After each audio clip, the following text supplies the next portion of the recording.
केंद्रीय गृहमंत्री अमित शहांच्या दौऱ्याच्या पार्श्वभूमीवर बॅनरवर भारताचे चाणक्य असा आशय, डेक्कन परिसरात लावलेल्या बॅनरची जोरदार चर्चा. अमित शहांच्या विरोधातील काँग्रेसच्या आंदोलनाला पुणे पोलिसांकडून परवानगी. अमित शहांच्या विरोधात काँग्रेस आज निषेध आंदोलन करणार. सातारा रोड परिसरात आंदोलनाची परवानगी. गृहमंत्री अमित शहांच्या दौऱ्याला काँग्रेसचा विरोध. पुण्यातील काँग्रेस पदाधिकाऱ्यांची पोलिसांकडून धरपकड. काही पदाधिकाऱ्यांना नोटीस बजावून चौकशीला बोलावलं. ठाकरेंच्या शिवसेनेची आज महत्त्वाची बैठक होणार. शिवसेना भवनामध्ये दुपारी 12 वाजता जिल्हा प्रमुख, संपर्क प्रमुखांची बैठक होणार. उद्धव ठाकरे सर्व पदाधिकाऱ्यांना मार्गदर्शन करणार.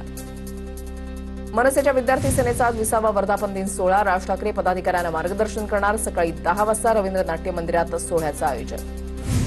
मुख्यमंत्री देवेंद्र फडणवीसांची उत्तर प्रदेशचे शिक्षण मंत्री योगेंद्र उपाध्याय यांची भेट. वर्षा निवासांनी दोन्ही नेत्यांची भेट. आग्रा इथे होत असलेल्या छत्रपती शिवाजी महाराजांच्या स्मारकासंदर्भात चर्चा. पुण्यासह नाशिकला पावसाचा रेड अलर्ट. मध्य महाराष्ट्र, विदर्भ आणि मराठवाड्यामध्ये मुसळधार ते अतिमुसळधार पावसाची नोंद. पुढील 24 तास अशीच परिस्थिती राहण्याची शक्यता. रविवारच्या नंतर पावसाचा जोर हळूहळू कमी होण्याचा अंदाज. पुणे घाटमाथ्यावर मोठा पाऊस झाल्यानं मुळा आणि मुठा नदीला पूर. एकतानगर परिसरात पाणी शिरलं. प्रशासनाकडून नागरिकांचं रेस्क्यू. सुरक्षेच्या कारणास्तव वीज बंद.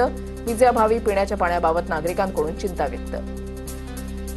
पुण्यामधल्या मुसळधार पावसामुळे खडकवासला धरण ओव्हरफ्लो. भिडे पूल पाण्याखाली. नदीपात्रामधील रस्ता वाहतुकीसाठी बंद. खडकवासलातून पाण्याचा विसर्ग कमी करण्यात आला. जळगावच्या पारोळा तालुक्यामध्ये ढगफुटी सदृश्य पाऊस. दुधई नदीच्या पुराच्या पाण्यामुळे देवगावातील 30 ते 40 घरांची पडझड.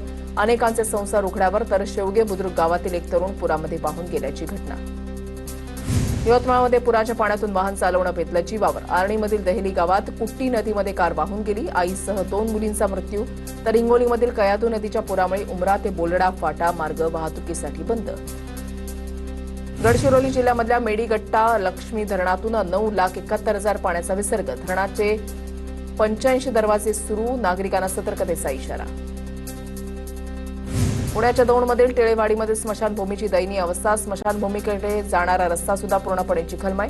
वारंवार पाठपुरावा करूनही प्रशासनाचं दुर्लक्ष. अमरावतीच्या धामक गावामध्ये पुरामुळे नागरिकांचं मोठं नुकसान. आमदार प्रताप अडसळ, जिल्हाधिकारी आशिष येरेकर यांच्याकडून पाहणी. शेतीचे पंचनामे करण्याचे अधिकाऱ्यांना आदेश. पुण्याच्या भोर तालुक्यामध्ये मुसळधार पाऊस. पावसानं बहुतांश भागामध्ये ओढ्यानं आल्यानं पूर. वरोडी गावात पुलावरून पाणी. वाहतूक ठप्प. जळगावच्या पिंपळे रोड परिसरामध्ये मुसळधार पाऊस. पुराच्या पाण्यामध्ये वाहून जाणाऱ्या तरुणाला सुखरूप वाचवण्यात यश. महावीर जैन नावाचा तरुण पुराच्या पाण्यामध्ये अडकला होता.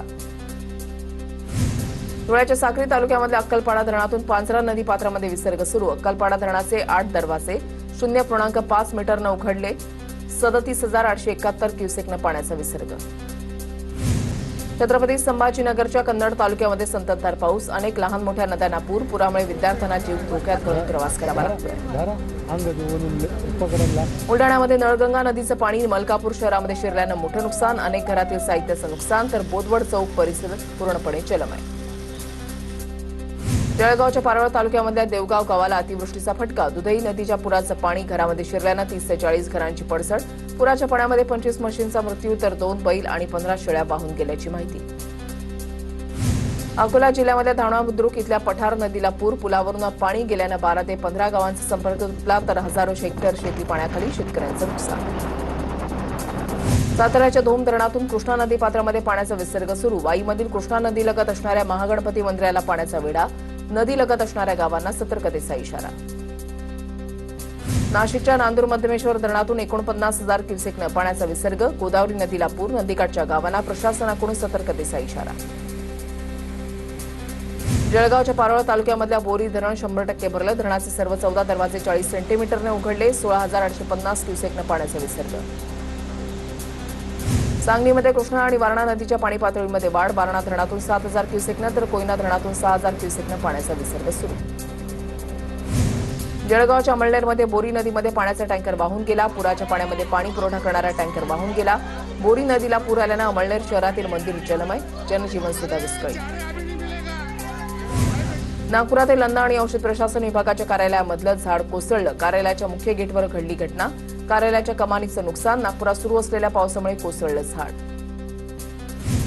सातपुड्यातील चांदसैली घाटामध्ये मुसळधार पावसामुळे भूस्खलन. घाटामध्ये मोठी दरड कोसळली. मध्यरात्रीपासून सुरू असलेल्या जोरदार पावसामुळे चांदसैली घाटामध्ये दगडांचा मोठा खच रस्त्यावर. जळगाव जिल्ह्यामध्ये हातनोंड धरणाचे 41 दरवाजे पूर्णपणे उघडले. धरणातून 3 लाख क्युसेक पाण्याचा विसर्ग तापी नदीपात्रामध्ये सुरू. नदीकाठच्या गावांना सतर्कतेचा इशारा.